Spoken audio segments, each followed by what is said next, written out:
ಇವ್ರಿಗೆ age 75. So ಈ 75ರ ವಯಸ್ಸಲ್ಲೂ ಕೂಡ ಇವರು ಬಿಸ್ನೆಸ್ ಅನ್ನ ಮಾಡ್ತಾ ಇದ್ದಾರೆ. ಹೌದು, ದುಡ್ಡನ್ನು ಎಷ್ಟು ದುಡಿತೀವೋ, ಯಾವ್ದಕ್ಕೆ ಖರ್ಚು ಮಾಡಬೇಕು ಅದನ್ನ ಫಸ್ಟ್ ನೀವು ಲೆಕ್ಕಾಚಾರ ಮಾಡಿಕೊಂಡು ಫಸ್ಟ್ ನಿಮ್ಮ ಫ್ಯೂಚರ್ ನೋಡ್ಕೊಳ್ಬೇಕು. ಮದುವೆ ಮಾಡ್ಬೇಕಾದ್ರೂ ಎಷ್ಟಾರಿ ಖರ್ಚು, ಹೌದು, ಎಷ್ಟಾರಿ ಊಟ ವೇಸ್ಟ್. ಬೇರೆಯವ್ರ ಮುಂದೆ ಆಡಂಬರವಾಗಿ ನಾವು ಮದುವೆ ಬೇಡ, ಆಗ್ಬೇಕು. ಇನ್ನೊಬ್ಬರು ಬಂದು ಬೇಷ್ ಅಂತ ಬೆಂತೊಟ್ಟೋದೇನು ಅವಶ್ಯಕತೆ ಇಲ್ಲ. ಮುಂದೆ ಚೆನ್ನಾಗೆ ಹೇಳ್ತಾರೆ, ಹಿಂದೆ ಎಷ್ಟು ಸಾಲ ಮಾಡಿ ಹಾಕದ್ನು ಅಂತಾರೆ. ಇನ್ನೊಬ್ಬರ ಹತ್ರ ಹೋಗಿ ಕೈ ಒಡ್ಬಾರ್ದು, ನಾವೇ ಇನ್ನೊಬ್ರು ಕೊಡೋ ಥರ ಇದ್ರೂ ಪರವಾಗಿಲ್ಲ. ಎಷ್ಟು ದುಡ್ಡು ಸಂಪಾದನೆ ಮಾಡಿದ್ರು ಬಿಟ್ಟೋಗೋದು, ತೀರಾ ಅತಿಯಾದ ಇದಾದ್ರೆ ಹೆಲ್ತ್ ಹಾಳಾಗುತ್ತೆ. ದುಡ್ಡನ್ನ ಬಿತ್ತಿ ವಾಪಸ್ ದುಡ್ಡು ಬೆಳಿಬೇಕು ಅಂತ ಹೇಳ್ತಾರಲ್ವಾ? ಹೌದು. ಸೊ ಅದಕ್ಕೆ ಏನ್ ಹೇಳ್ತೀರಾ ನೀವು? ದುಡ್ಡನ್ನು ಬೆಳೆಸ್ಬೇಕು, ಲಿಮಿಟಾಗಿ ಬೆಳೆಸ್ಬೇಕು. ನೋಡಿದ್ರ ಗೋಲ್ಡ್ ರೇಟ್ ಏನಾಗಿದೆ, ಕಿವಿಗೆ ಹಾಕೊಳಕಿದೆ, ಕತ್ಗೆ ಹಾಕೊಳಕಿದೆ, ಕೆಜಿ ಗಟ್ಟಲೆ ಚಿನ್ನನೂ ಹೋಗಿದೆ. ಎಷ್ಟು ಜೊತೆ ವಾಲೆ ಇದ್ರು ಹಾಕದೆ ಒಂದ್ ಜೊತೆ. ಸಾಲ ಮಾಡ್ತೀರ, ಅದನ್ನ ತೀರ್ಸೋ ಕೆಪಾಸಿಟಿ ಇದ್ರೆ ಸಾಲ ಮಾಡಿ, ತೀರ್ಸೋ ಕೆಪಾಸಿಟಿ ಇಲ್ವಾ ಸಾಲ ಮಾಡಬೇಡಿ. ಅಸಲ್ ಪಿಸಿಲ್ಗಯ ಕಮ್ ಚಲಾಗಯ ಅಂತ. ಒಂದು ಪ್ಯಾಕೆಟ್ಗೆ 50 ರೂಪಾಯಿ ಇಟ್ಕೊಂಡು ಕುತ್ಕೊಳ್ಳೋ ಬದಲು 10 ಪ್ಯಾಕೆಟ್ ಸೇಲ್ ಮಾಡಿ 50 ರೂಪಾಯಿ ಸಂಪಾದನೆ ಮಾಡಬೇಕು. 10 ಪ್ಯಾಕೆಟ್ ರನ್ ಆಗ್ತಾ ಇರ್ಬೇಕು. ನಾವು ನಮ್ಮ ಮಕ್ಳಿಗೆ ಜನ್ಮ ಕೊಟ್ವಿ, ನಮ್ಮ ಮಕ್ಕಳ ಮೇಲೆ ಹಕ್ಕು ಚಲಾಯಿಸಬಾರ್ದು. ನಾವು ಅವತ್ತು ಓದಿಸಿದ್ದೀವಿ, ಬೆಳೆಸಿದ್ದೀವಿ, ಮದುವೆ ಮಾಡಿದ್ದೀವಿ ಮಕ್ಕಳಿಗೆ. ನನ್ನನ್ನು ನೀನು ನೋಡ್ಕೊ, ಈಗ ಎಷ್ಟೋ ಜನ ಮಾಡೋರು ಇದ್ದಾರೆ, ಮಾಡಬಾರ್ದು. ಸೊ ಆ ಬ್ಯಾಗ್ ಎಲ್ಲ ಸೇರಿದ್ರೆ ಎಷ್ಟು ಕೆಜಿ ಆಗುತ್ತಮ್ಮ ಡೈಲಿ? ಈ ಕಡೆಗೆ ಆ ಕಡೆಗೆ ಸೇರಿ, ಆ ಕಡೆಗೆ ಒಂದು 5 kg, ಈ ಕಡೆಗೆ ಒಂದು 5 kg ಆಗ್ಬೋದು. ಇದು ನೋಡಿ, ಇದು ಈಗ ಹಾಕ್ಕೊಳ್ತೀನಿ, ಹಾ ಈಗ ಹಾಕ್ಕೊಳ್ತೀನಿ ಹಾ ನೋಡಿ.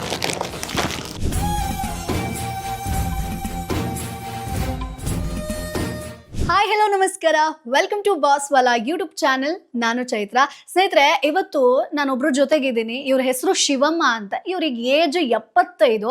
ಸೊ ಈ 75ರ ವಯಸ್ಸಲ್ಲೂ ಕೂಡ ಇವರು ಬಿಸ್ನೆಸ್ ಅನ್ನ ಮಾಡ್ತಾ ಇದ್ದಾರೆ. ಅಂದ್ರೆ ಈ ನಿಪ್ಪಟ್ಟಾಗಿರ್ಬೋದು, ಹಪ್ಪಳ ಆಗಿರ್ಬೋದು, ಚಕ್ಲಿ ಆಗಿರ್ಬೋದು, ಸ್ವೀಟ್ಸ್ ಆಗಿರ್ಬೋದು, ಇವೆಲ್ಲವನ್ನ ಪಾರ್ಕ್ಗಳಾಗಿರ್ಬೋದು, ಜಾತ್ರೆಗಳಲ್ಲಿ ಸೇಲ್ ಮಾಡೋ ಮುಖಾಂತರ ಇಂಡಿಪೆಂಡೆಂಟ್ ಆಗಿ ಬದುಕ್ತಾ ಇದ್ದಾರೆ. ಸೊ ದುಡ್ಡು ಅಂತ ಬಂದಾಗ್ಲೂ ಕೂಡ ಜಾಸ್ತಿ ಖರ್ಚು ಮಾಡೋದಾಗಿರ್ಬೋದು, ಅಥವಾ ಈಗ ನಾವು ಒಂದು 10 ರೂಪಾಯಿ ಹಾಕಿದ್ದೀವಿ ಅಂತಂದ್ರೆ ನನಗೆ ಜಾಸ್ತಿ ಲಾಭ ಬರಬೇಕು ಅನ್ನೋದನ್ನ ಕೂಡ ಇವರು ಎಕ್ಸ್ಪೆಕ್ಟ್ ಮಾಡಲ್ಲ.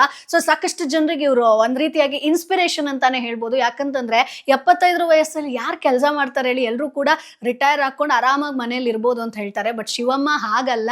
ಸೊ ಈಗಲೂ ಕೂಡ ಕಷ್ಟಪಟ್ಟು ಕೆಲಸ ಮಾಡ್ತಾ ಇದ್ದಾರೆ. ಹುಷಾರಿಲ್ಲ ಅಂತಂದ್ರೂ ಕೂಡ ನಾನು ಯಾವುದಕ್ಕೂ ಭಯ ಪಡದೆ ನನ್ನ ಕೆಲಸ ಮಾಡಬೇಕು, ನನ್ನ ದುಡ್ಡು ಏನಿದೆಯೋ ಅದನ್ನ ನಾನೇ ದುಡಿಬೇಕು ಅಂತ ಹೇಳ್ತಾ ಇದ್ದಾರೆ. ಸೊ ಅವರನ್ನ ಇವತ್ತು ನಿಮ್ಗೆ ಮೀಟ್ ಮಾಡಿಸ್ತೀನಿ. ದುಡ್ಡಿನ ಬಗ್ಗೆ ಯಾರಿಗೆ ಯಾವ ರೀತಿಯ ಗಮನ ಇಟ್ಕೊಳ್ಬೇಕು, ದುಡ್ಡಿನ ಬಗ್ಗೆ ಒಂದಷ್ಟು ಟಿಪ್ಸ್ ಗಳನ್ನ ಕೊಡ್ತಾರೆ. ಸೊ ಮೊದಲನೇದಾಗಿ ಅವರನ್ನ ವೆಲ್ಕಮ್ ಮಾಡೋಣ. ಅಮ್ಮ ನಮಸ್ತೆ. ನಮಸ್ತೆ. ಸೊ ಈಗ ಯಾರಿಗ್ ದುಡ್ಡು ಬೇಡ ಹೇಳಿ ಅಮ್ಮ? ಎಲ್ರಿಗೂ ಕೂಡ ದುಡ್ಡು ಬೇಕೇ ಬೇಕಲ್ಲ? ಎಲ್ಲರಿಗೂ ಬೇಕು. ಹೌದು. ಸೊ ಈಗ ನಿಮ್ ಆಗಿನ ಕಾಲದಲ್ಲಿ ದುಡ್ಡು ಹೆಂಗ್ ನೀವು ಕೂಡಿಡ್ತಾ ಇದ್ರಿ? ಸೊ ಈಗಿನ ಮಕ್ಕಳು ಎಲ್ರು ಕೂಡ ನೀವು ನೋಡ್ಬೋದು. ಸೊ ಸ್ವಲ್ಪ ಈಗ ಒಂದು 25, 26 ಆಯ್ತು ಅಂತಂದ್ರೆ ಪಾರ್ಟಿ ಮಾಡಬೇಕು, ಆಮೇಲೆ ಮೋಜು ಮಾಡ್ಬೇಕು, ಮೂವಿಗೆ ಹೋಗ್ಬೇಕು, ಟೂರ್ ಹೋಗ್ಬೇಕು ಅಂತ ಇರ್ತಾರೆ. ಸೊ ದುಡ್ಡನ್ನ ವೇಸ್ಟ್ ಮಾಡ್ಕೊಳ್ತಾರೆ. ಸೊ ನೀವು ಟಿಪ್ಸ್ ಕೊಡಿ ಅಮ್ಮ, ಹೆಂಗ್ ದುಡ್ಡನ್ನ ಸೇವ್ ಮಾಡ್ಕೋಬೇಕು ನಾವು? ಹೌದು, ದುಡ್ಡನ್ನು ಎಷ್ಟು ದುಡಿತೀವೋ, ಯಾವ್ದಕ್ಕೆ ಖರ್ಚು ಮಾಡಬೇಕು ಅದನ್ನ ಫಸ್ಟ್ ನೀವು ಲೆಕ್ಕಾಚಾರ ಮಾಡಿಕೊಂಡು, ಇದು ಖರ್ಚು ಮಾಡಿದ್ರೆ ಇದು ಇಷ್ಟೇ ಇರುತ್ತೆ. ಫಸ್ಟ್ ನಿಮ್ಮ ಫ್ಯೂಚರ್ ನೋಡ್ಕೊಳ್ಬೇಕು. ನಿಮ್ಮ ಮಕ್ಕಳಿಗೆ ನಿಮ್ಗಾಗೋದನ್ನ ನಿಮ್ಮ ಫ್ಯೂಚರ್ ನೋಡ್ಕೊಳ್ಬೇಕು. ಯಾರು ಕೊಡಗಲ್ಲ. ಹೌದು. ಇನ್ನೊಬ್ಬರ ಹತ್ರ ಹೋಗಿ ಕೈ ಒಡ್ಬಾರ್ದು, ನಾವೇ ಇನ್ನೊಬ್ರು ಕೊಡೋ ಥರ ಇದ್ರೂ ಪರವಾಗಿಲ್ಲ. ಎಷ್ಟು ಬೇಕೋ ಅಷ್ಟೇ ಲಿಮಿಟ್ ಇರಬೇಕು. ಎಷ್ಟು ಬಟ್ಟೆ ತಗೊಳ್ಬೇಕು ಅಷ್ಟೇ ತಗೊಳ್ಬೇಕು. ಎಲ್ಲ ವೆರೈಟೀಸ್ ಬರ್ತಾನೆ ಇದೆ. ಎಲ್ಲ ಕಣ್ಣಿಗೆ ಆಸೆ ಆಗೋಗ್ಬಿಡುತ್ತಲ್ಲಮ್ಮ, ಚೆನ್ನಾಗಿದೆ ತಗೊಂಡ್ಬಿಡೋಣ ಅಂತ. ತಗೊಂಡ್ಬಿಟ್ರೆ ಸಿಕ್ಕಾಕೊಳ್ಳೋ ಕಷ್ಟಕ್ಕೆ ನಾವೇ ಅಲ್ವಾ? ನಾವೇ ತಾನೆ. ಎಷ್ಟು ಬಟ್ಟೆ ಇದ್ರು ಒಂದೇ ಜೊತೆ ಬಟ್ಟೆ ಹಾಕೊಳ್ಳೋದಲ್ವಾ? ಉಳಿದದ್ದೆಲ್ಲ ಎಲ್ಲ ಒಂದ್ ಸೈಡಲ್ಲಿ ಇರುತ್ತಲ್ವಾ? ಎಷ್ಟು ಬೇಕೋ ಅಷ್ಟಕ್ಕೆ ಖರ್ಚು ಮಾಡಿ. ಈಗ ನಾನು ಅವಾಗೆಲ್ಲ ಮಾಡಿದ್ದೀವಿ ಅಂದ್ರೆ ನಾನು ಮಾಡಿದೀನಿ ಅಂತ ಹೇಳಕ್ ಬರಲ್ಲ, ನಾನು ಹಾಗೆಲ್ಲ ಮಾಡಿಲ್ಲ. ನಿಜ. ಅವಾಗ ನಿಮ್ ಲೈಫ್ ಸ್ಟೈಲ್ ಹೆಂಗಿತ್ತಮ್ಮ? ಈಗ ದುಡ್ಡಿನ ವ್ಯಾಲ್ಯೂ ಜಾಸ್ತಿ ಆಗೋಗ್ಬಿಟ್ಟಿದೆ. ಆಗ ಎಲ್ಲ 5 ಪೈಸಾ 10 ಪೈಸಾ ಆ ಕಾಲ ಇದ್ದಿದ್ದು. ನಮ್ಮನೆಯವ್ರಿಗೆ ಬರ್ತಾ ಇದ್ದೀನಿ 40 ರೂಪಾಯಿ ಸಂಬಳ. ಓಕೆ. ನಮ್ಮ ಮದ್ವೆ ಆ ಟೈಮ್ನಲ್ಲಿ ಚೆನ್ನಾಗೇ ಇದ್ವಿ. ಅವಾಗ ಹೆಂಗೆ ಮನೆ ನಿಭಾಯಿಸ್ತಾ ಇದ್ರಿ? ಈಗ ಎಷ್ಟೇ ಇದ್ರು ಮನೆ ನಿಭಾಯಿಸಕ್ ಕಷ್ಟ ಅಲ್ವಾ? ಹೌದು, ಕಷ್ಟ ಇದೆ. ಗಂಡ ಹೆಂಡತಿ ಲಕ್ಷ ಎಲ್ರು ದುಡಿದ್ರು ಸಾಲ್ತಿಲ್ಲ. ಏನು ಹೀಗೆ ಇರ್ಬೇಕು, ಹಾಗೆ ಇರ್ಬೇಕು, ಅಲ್ಲೇ ಹೋಗ್ಬೇಕು, ಇಲ್ಲೇ ಹೋಗ್ಬೇಕು, ಪ್ರತಿ ಬರ್ತಡೆಗೆ ಪಾರ್ಟಿ ಮಾಡ್ಬೇಕು. ಇದರಿಂದಾನೇ ಅರ್ಧ. ಅವ್ರು ಮಾಡಿದ್ರು ನಾ ಮಾಡಿದ್ರೆ ಅವ್ರು ಮಾಡು. ಇವಾಗ ಲೆಕ್ಕಾಚಾರ ಇಲ್ಲದೆ ಓಡ್ತಾ ಇದೆ. ಒಂದ್ ಮದ್ವೆ ಮಾಡ್ಬೇಕಾದ್ರೂ ಎಷ್ಟಾರಿ ಖರ್ಚು. ಹೌದು. ಎಷ್ಟಾರಿ ಊಟ ವೇಸ್ಟ್ ಆಗೋದು ನೋಡಿ. ಒಟ್ಟು ಬೇರೆಯವ್ರ ಮುಂದೆ ಆಡಂಬರವಾಗಿ ನಾವು ಮದುವೆ ಆಗ್ಬೇಕು ಅನ್ನೋದಿರುತ್ತೆ. ಬೇಡ, ಇನ್ನೊಬ್ಬರಿಂದ ಹೊಗಳಿಸ್ಕೊಳ್ಳೋದು ಬೇಡ. ನಮ್ಮ ಮನ್ಸಿಗೆ ನಮ್ಮ ಹೊಗಳಿಕೆ ಇದ್ರು ಸಾಕು. ನಮ್ ತೃಪ್ತಿ ಇದ್ರೆ ಸಾಕು. ಇನ್ನೊಬ್ಬರು ಬಂದ್ ಬೇಷ್ ಅಂತ ಬೆಂತೊಟ್ಟೋದೇನು ಅವಶ್ಯಕತೆ ಇಲ್ಲ. ಮುಂದೆ ಚೆನ್ನಾಗೆ ಹೇಳ್ತಾರೆ, ಹಿಂದೆ ಎಷ್ಟ್ ಸಾಲ ಮಾಡಿ ಹಾಕದ್ನು ಅಂತಾರೆ. ಎಷ್ಟ್ ಸಾಲ ಇವನ ಹತ್ರ ಎಲ್ಲಿಂದ ಬಂತು ದುಡ್ಡು ಅಂತಾರೆ, ಏನೋ ತಗೊಂಡ್ರು. ಇದೇನೋ ಕಾರ್ ತಗೊಂಡ್ಬಿಟ್ನಲ್ಲೋ ಎಲ್ಲಿಂದ ಯಾರ್ದು ತಲೆ ಹೊಡೆದ ಅಂತಾರೆ, ಅವನೇ ಕಷ್ಟಪಟ್ಟು ತಗೊಂಡ ಅಂತ ಅನ್ಸಲ್ಲ ಜನಗಳಿಗೆ. ಆ ತರ ಇದೆ ಸಿಚುವೇಶನ್ಗಳು. ಈಗ ಅಸೂಯೆನೇ ಜಾಸ್ತಿ. ಹೌದು, ಅಪರೂಪ. ಅಸೂಯೆ ಇಲ್ದಿರೋದು ಅಪರೂಪ. 1000ಕ್ಕೊಬ್ರು ಇರ್ಬೋದು, 1,00,000ಕ್ಕೊಬ್ರೇ ಇರ್ಬೋದು ಅಸೂಯೆ ಪಡೆದೇ ಇದ್ದವ್ರು. ಹೌದು ಹೌದು. ಆಗ ನಿಮ್ಗೆ ಸಂಬಳ ಎಲ್ಲ ಎಷ್ಟಿತ್ತಮ್ಮ? ಯಜಮಾನ್ರಿಗೆ 40 ರೂಪಾಯಿ ಒಂದ್ ಸೇರಲ್ಲ. ಅಷ್ಟೇ. ಎಮ್ಮೆ ದನ ಎಲ್ಲ ಕಟ್ಕೊಂಡಿದ್ವಿ, ಎಲ್ಲ ಮಾಡಿದ್ವಿ. ಆಗ ಒಂದ್ ತಿಂಗ್ಳಿಗೆ ಖರ್ಚು ಎಷ್ಟು ಬರ್ತೈತೆ ನಿಮ್ಗೊಂದು? ಅವಾಗೆಲ್ಲ ಸಿಂಪಲ್, ಖರ್ಚು ಎಲ್ಲ ಕಡಿಮೆನೆ. ಸೊ ಈಗ ನೀವು ಈ ಬಿಸ್ನೆಸ್ಗೆ ಎಷ್ಟು ಬಂಡವಾಳ ಹಾಕಿದ್ರಿ? ಸ್ಟಾರ್ಟಿಂಗ್ 2,000. 2,000. ಸೊ 2,000ದಿಂದ ಇವ್ರು ಏನ್ ಮಾಡ್ತಾರಂತಂದ್ರೆ ಈ ತರ ನಿಪ್ಪಟ್ಟು ಎಷ್ಟು ಐಟಮ್ ಇದೆ ಈಗ ಒಟ್ಟಾಗಿದೆಯಲ್ಲ, ಒಂದು 20 ಗಂಟೆ ಬಂದಿದೆಯಲ್ಲ, ಒಂದು 50,000. ಇದು 5,000ದಿಂದ 10,000ಕ್ಕೂ ತರ್ತೀನಿ, 15,000ಕ್ಕೂ ತರ್ತೀನಿ, 20,000ಕ್ಕೂ ತರ್ತೀನಿ. ಸೊ ಈಗ ಏನೇನ್ ಐಟಮ್ ಇದೆ ನಿಮ್ಮ ಹತ್ರ? ಐಟಮು ಚಕ್ಲಿ, ಕೋಡ್ಬಳೆ, ಚಕ್ಲಿಲಿ ವೆರೈಟೀಸ್, ಕಡಲೆ ಬೀಜದಲ್ಲಿ ವೆರೈಟೀಸ್, ರವೆ ಉಂಡೆ, ಬೇಸಿನ್ ಲಾಡು, ಮೈಸೂರು ಪಾಕು, ಈ ತರದ್ದೆಲ್ಲ ಇದೆ ಸ್ವೀಟು. ಸೊ ಈಗ ನೀವು ಯಾವ್ದಕ್ಕೆ ಇಂಪಾರ್ಟೆನ್ಸ್ ಕೊಡ್ತೀರಾ? ಕ್ವಾಲಿಟಿಗೆ ಇಂಪಾರ್ಟೆನ್ಸ್ ಕೊಡ್ತಿರೋ, ದುಡ್ಡಿಗೆ ಇಂಪಾರ್ಟೆನ್ಸ್ ಕೊಡ್ತಿರೋ, ಲಾಭಕ್ಕ? ಕ್ವಾಲಿಟಿಗೆ. ಸೊ ಎಲ್ರು ಕೂಡ ಈಗ ಲಾಭ ಜಾಸ್ತಿ ಬರ್ಬೇಕು. ಈಗ ಇದೊಂದು 10 ರೂಪಾಯಿಗೆ ತಗೊಂಡಿದೀವಿ ಅಂದ್ರೆ ಕೆಲವ್ರು 30 ರೂಪಾಯಿಗೆ ಸೇಲ್ ಮಾಡ್ತಾರೆ, ಜಾಸ್ತಿ ಲಾಭ ಬರ್ಬೇಕು ಅಂತ. ಸೊ ಏನ್ ಹೇಳ್ತೀರಾ? ಒಂದು ಪ್ಯಾಕೆಟ್ಗೆ 50 ರೂಪಾಯಿ ಇಟ್ಕೊಂಡು ಕುತ್ಕೊಳ್ಳೋ ಬದಲು 10 ಪ್ಯಾಕೆಟ್ ಸೇಲ್ ಮಾಡಿ 50 ರೂಪಾಯಿ ಸಂಪಾದನೆ ಮಾಡ್ಬೇಕು. 10 ಪ್ಯಾಕೆಟ್ ರನ್ ಆಗ್ತಾ ಇರ್ಬೇಕು. ಒಂದೇ ಪ್ಯಾಕೆಟ್ಗೆ ಅಂದ್ರೆ ಇನ್ನೊಬ್ಬರ ಕಡೆ ಒಂದೊಂದ್ ಕಡೆ ಹೋಗಿ ಕೇಳ್ತಾರೆ, ಅವಾಗ ಗೊತ್ತಾಗತ್ತೆ ಅವ್ರಿಗೆ. ಹೌದು, ಅವಾಗ ತಪ್ಪಾಗಲ್ವಾ? ತಪ್ಪಾಗತ್ತೆ. ಸೊ ಈಗ ಇದ್ರಲ್ಲಿ ಬಂದಿರೋ ಲಾಭನ ನೀವ್ ಎಲ್ಲಿ ಉಳಿಸ್ತೀರಾ? ಹೆಂಗ್ ಉಳಿಸ್ತೀರಾ? ಎಷ್ಟು ಉಳಿಸ್ತೀರಾ? ಬ್ಯಾಂಕಲ್ಲೆಲ್ಲ ಸೇವ್ ಆಗ್ತಾ ಇದೆ, ಇಟ್ಕೊಂಡಿರ್ತೀನಿ. ನಾನಂತೂ ಹೊರಗಡೆ ಹೋದ್ರು ಮೊಟ್ಟೆ ಹಸ್ತಿದ್ರು ತಗೊಳ್ಳೋದೇ ಒಂದು ಇಡ್ಲಿ ಸಾಂಬಾರು, ವಡೆನೂ ತಗೊಳ್ಳಲ್ಲ. ಉದ್ದಿ ಇವಾಗೆಲ್ಲವರು ಉದ್ದಿನ ವಡೆ ತಿನ್ಲೇಬೇಕು, ಇಡ್ಲಿ ತಿನ್ಲೇಬೇಕು, ಕಾಫಿ ಕುಡಿಲೇಬೇಕು ಅಂತ. ನಾನು ಇಡ್ಲಿನೂ ತಿಂತೀನಿ, ಕಾಫಿನೂ ಕುಡಿತೀನಿ, ಉದ್ನೋಡೆ ತಗೊಳ್ಳ. ಇದನ್ನ ಉದ್ನೋಡೆದ್ 30 ರೂಪಾಯಿ ಉಳಿತಲ್ಲ. ಒಂದು ಉದ್ನೋಡೆ 30 ರೂಪಾಯಿ, 2 ಇಡ್ಲಿ 20, 25, 30ಕ್ಕೆ ಬಂದಿದೆ ಈಗ.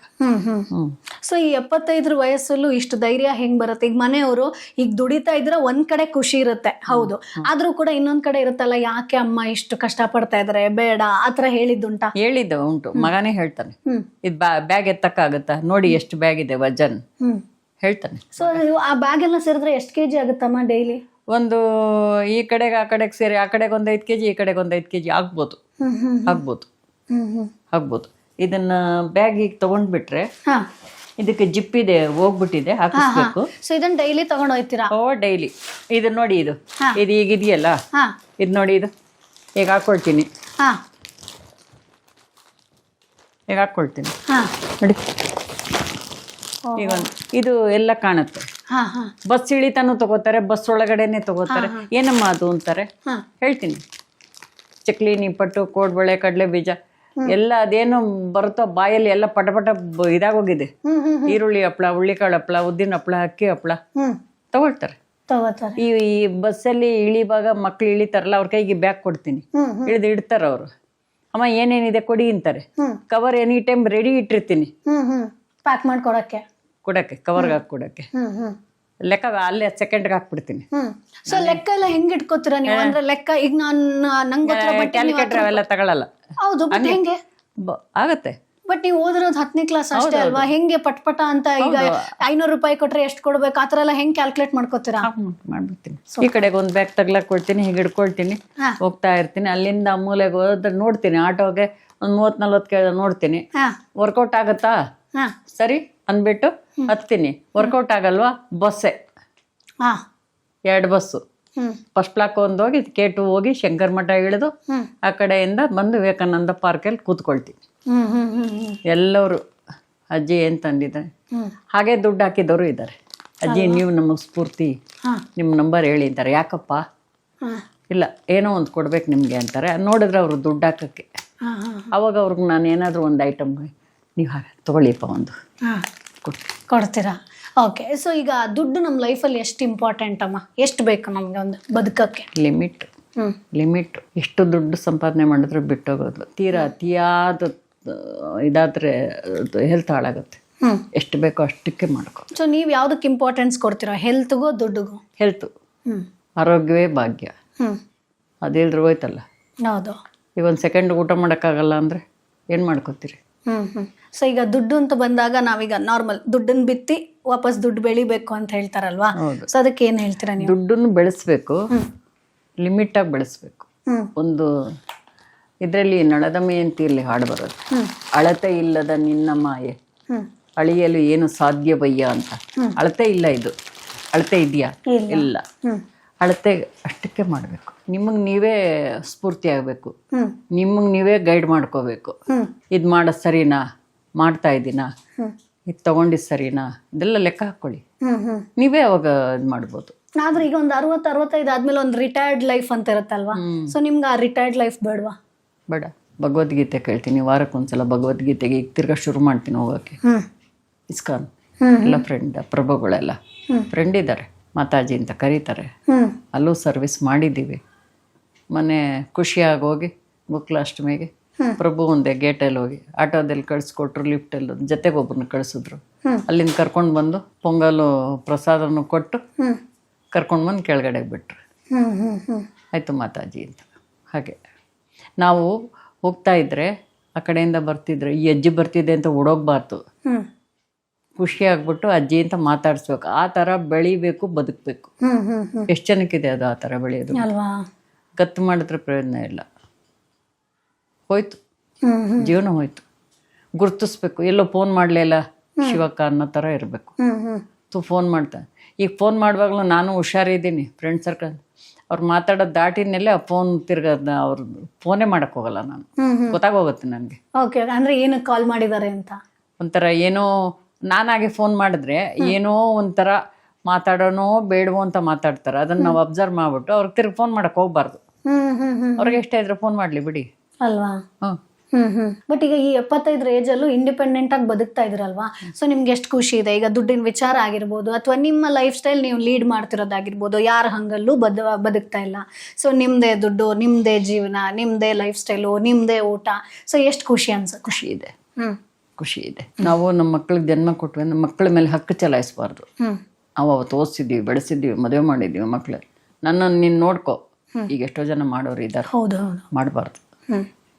ಮಕ್ಕಳು ನಮ್ಮಿದಕ್ಕೆ ಜನ್ಮ ಕೊಟ್ಟಿದ್ದೀವಿ, ಅವ್ರದ್ದು ನೋಡಿಕೊಂಡು ನಾವು ಜೀವನ ಮಾಡಬೇಕು. ಇದೇ ಬೇಕು ಅದೇ ಬೇಕು ಅಂದ್ರೆ ಎಲ್ಲಿ ತಂದು ಕೊಡ್ತಾರೆ? ಈಗಿನ ಸ್ಥಿತಿಲಿ ಇನ್ನೂ ಎಲ್ಲಿ ತಂದು ಕೊಡ್ತಾರೆ? ನೋಡಿದ್ರ ಗೋಲ್ಡ್ ರೇಟ್ ಏನಾಗಿದೆ? ಹೌದು. ಗೋಲ್ಡ್ ಅಂದ್ಬಿಟ್ಟು ಸುಮ್ಮನೆ ಇರಬೇಕು.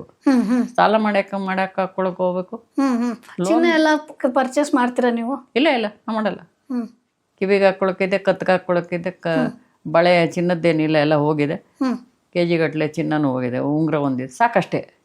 ಸಾಕು ಸಾಕು ಸಾಕು, ಬೇಡ. ನಾ ಹೇಳಿದ್ನಲ್ಲ ಅವಾಗಲೇ, ಎಷ್ಟು ಜೊತೆ ವಾಲೆ ಇದ್ರು ಹಾಕದೆ ಒಂದ್ ಜೊತೆ. ಎಷ್ಟು ಕತ್ತಿನ ಸರ 2 ಸರ ಹಾಕೊಂಡ್ರು ಚಂದ. ಇದೇನ್ಬಿಟ್ಟು ಹಾಕೊಂಡ್ಬಿಟ್ರೆ ಏನ್ ಚಂದ? Limit main. ಸಾಲದ ಬಗ್ಗೆ ಏನ್ ಹೇಳ್ತೀರಾ? ಈಗ ಸಾಲ ಕೊಡ್ಬೇಕಾ ಏನು? ಸಾಲ ಕೊಡೋರ್ಗೆ ಕೊಡಬಾರ್ದು, ಸಾಲ ಮಾಡೋರ್ಗೆ ಏನ್ ಹೇಳ್ತೀರಾ? ಸಾಲ ಮಾಡ್ಲೂಬಾರ್ದು, ಕೊಡ್ಲೂಬಾರ್ದು. ಸಾಲ ಮಾಡ್ತೀರಾ, ಅದನ್ನ ತೀರ್ಸೋ ಕೆಪಾಸಿಟಿ ಇದ್ರೆ ಸಾಲ ಮಾಡಿ. ತೀರ್ಸೋ ಕೆಪಾಸಿಟಿ ಇಲ್ವಾ, ಸಾಲ ಮಾಡಬೇಡಿ. ನಾ ಹೇಳ್ತೀನಿ. ಸಾಲ ಕೊಟ್ಟು ಏನಾದ್ರು ಅನುಭವ ಆಗಿದ್ಯಾ? ಆಗಿದೆ ಆಗಿದೆ. ಹೌದು. ಅಸಲ್ ಪಿಸಿಲ್ಗಯ ಕಮ್ ಚಲಾಗಯ ಅಂತ ಗಾದಿನೇ ಇದೆ. ಕೊಟ್ಟವನ್ ಕೊಡಂಗೆ ಈಸ್ಕೊಂಡು ನಾನು ವೀರಭದ್ರ ಅಂತ. ಏನಾಗುತ್ತೆ ಅಂದ್ರೆ ನಾವೇ ನಿಮ್ಮ ಹತ್ರ ಸಾಲ ಕೇಳ್ದಂಗಾಗತ್ತೆ. ಅಂದ್ರೆ ನಿಮ್ಗೆ ವಾಪಸ್ಸೇ ಕೊಟ್ಟಿಲ್ಲ? ಇಲ್ಲ, ಕೊಡಲ್ಲ. ಬಟ್ ನೀವ್ ಯಾವ ಧೈರ್ಯದಲ್ಲಿ ಸಾಲ ಕೊಟ್ರಿ? ಅವಾಗ ಕೊಟ್ವಿ. ಚೀಟಿ ಮಾಡಿನೇ ಒಂದು ಮನೆ ಕಳ್ಕೊಂಡಿದ್ದು. ಇವತ್ತು ಎಷ್ಟು ಕೋಟಿಗೆ ಹೋಗುತ್ತೆ? 50/40 ಕಟ್ಟಿದ ಮನೆ. ಇದು ಎಲ್ಲ ನನ್ನಿಂದ ಗೆಳೆಯರ ಬಳಗದಲ್ಲಿ. ನೆನಪಿ ಬರಲ್ವಲ್ಲ, ಅದು ಖುಷಿ ನನಗೆ.